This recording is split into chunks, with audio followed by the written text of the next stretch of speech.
semua, ketemu lagi dengan Teacher As dalam mata pelajaran ekonomi bisnis. Untuk kali ini kita membahas materi tentang pelaku ekonomi. Pelaku ekonomi adalah pihak yang melakukan kegiatan ekonomi untuk memecahkan masalah ekonomi, di mana masalah ekonomi tersebut terdiri dari produksi, distribusi, dan konsumsi. Setiap pelaku ekonomi mempunyai peran masing-masing dan selalu berinteraksi antara satu dengan lainnya untuk mencapai tujuan. Nah, siapa saja pelaku ekonomi tersebut? Nah, pelaku ekonomi tersebut yang pertama kita sebut dengan rumah tangga konsumen, yang kedua rumah tangga perusahaan, yang ketiga rumah tangga pemerintah, dan keempat masyarakat luar negeri. Nah, kita bahas yang pertama. Pelaku ekonomi yang pertama itu adalah rumah tangga konsumen atau rumah tangga konsumsi. Nah, rumah tangga konsumen merupakan pelaku ekonomi yang memiliki peran sangat penting sekali dalam kegiatan ekonomi. Rumah tangga konsumen bisa terdiri dari orang perorangan, kelompok, atau lembaga. Nah, di dalam rumah tangga konsumen ini tersedia tenaga kerja dan faktor produksi yang digunakan untuk kegiatan ekonomi.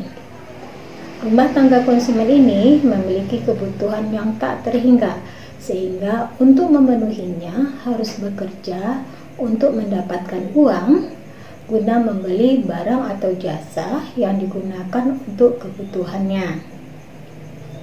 Nah, apa peran rumah tangga konsumen dalam kegiatan ekonomi?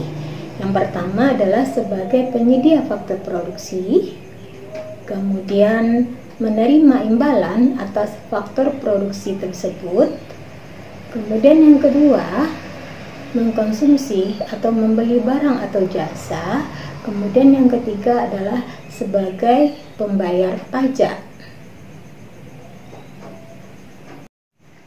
Yang kedua kita sebut dengan rumah tangga perusahaan. Perusahaan adalah suatu organisasi yang didirikan oleh satu atau beberapa orang yang bertujuan untuk menghasilkan barang dan jasa yang dibutuhkan masyarakat. Ditinjau dari pemiliknya, perusahaan ada yang dimiliki pemerintah atau badan usaha milik negara, dan ada pula dimiliki oleh swasta atau badan usaha milik swasta, baik milik perorangan maupun milik bersama. Terlepas dari siapa pemiliknya, dalam kegiatan ekonomi, perusahaan sangat berperan dalam kegiatan produksi barang dan jasa, termasuk distribusinya atau memasarkannya. Jadi, apa peran rumah tangga perusahaan dalam kegiatan ekonomi? Yang pertama, melakukan kegiatan produksi barang dan jasa, yaitu dengan cara mengolah faktor produksi yang diterima dari rumah tangga konsumen. Yang kedua, membayar imbalan atas penggunaan faktor produksi tadi. Yang ketiga, menjual hasil produksi kepada rumah tangga konsumen. Dan yang keempat, menerima pembayaran atas penjualan barang dan jasa tersebut dari rumah tangga konsumen. Yang ketiga kita sebut dengan rumah tangga pemerintah. Sebagai pelaku ekonomi, pemerintah berperan sama dengan pelaku ekonomi lainnya. Hanya saja, dalam menjalankan perannya, pemerintah selalu mengutamakan kepentingan dan kesejahteraan rakyat. Nah, apa peran rumah tangga pemerintah dalam kegiatan ekonomi? Yang pertama, sebagai konsumen barang dan jasa. Yang kedua, sebagai produsen barang dan jasa.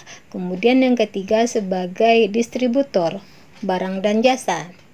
Selain daripada itu, pemerintah juga berperan sebagai pengatur kegiatan ekonomi, di mana supaya kegiatan ekonomi bisa berjalan dengan lancar, maka pemerintah mengeluarkan kebijakan fiskal, yaitu adalah kebijakan ekonomi dalam rangka mengarahkan kondisi perekonomian untuk menjadi lebih baik dengan jalan mengubah penerimaan dan pengeluaran pemerintah. Yang kedua ada lagi kita sebut dengan kebijakan moneter, yaitu adalah kebijakan pemerintah di bidang keuangan yang bertujuan menjaga kestabilan harga dan nilai mata uang. Nah, yang keempat ada kita sebut dengan masyarakat luar negeri. Nah, setiap negara pasti melibatkan pelaku ekonomi lain dalam kegiatan ekonomi, yaitu adalah masyarakat luar negeri, di mana dalam prosesnya akan terjadi interaksi antara masyarakat luar negeri tersebut dengan pelaku ekonomi domestik. Nah, masyarakat luar negeri ini adalah semua negara lain di luar Indonesia yang membeli barang atau jasa yang kita impor. Nah, apa peran masyarakat luar negeri tersebut? Yang pertama adalah sebagai konsumen barang atau jasa yang dihasilkan negara lain, yaitu dengan cara mengekspor barang atau jasa tersebut ke negara mereka. Nah, yang kedua, sebagai produsen barang atau jasa. Artinya, produk barang atau jasa yang mereka hasilkan dapat kita konsumsi dengan cara mengimpornya. Nah, dengan demikian, masyarakat berkesempatan menikmati produk yang bermutu tinggi yang belum dihasilkan di dalam negeri. Kemudian yang ketiga, sebagai investor atau penanam modal.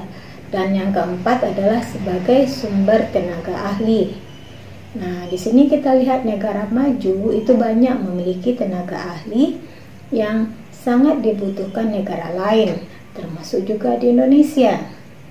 Nah, dengan demikian, masyarakat luar negeri tersebut dapat memenuhi kekurangan tenaga ahli yang ada di Indonesia ini. Demikian materi kita hari ini. Minggu depan kita lanjutkan kembali. Sampai jumpa.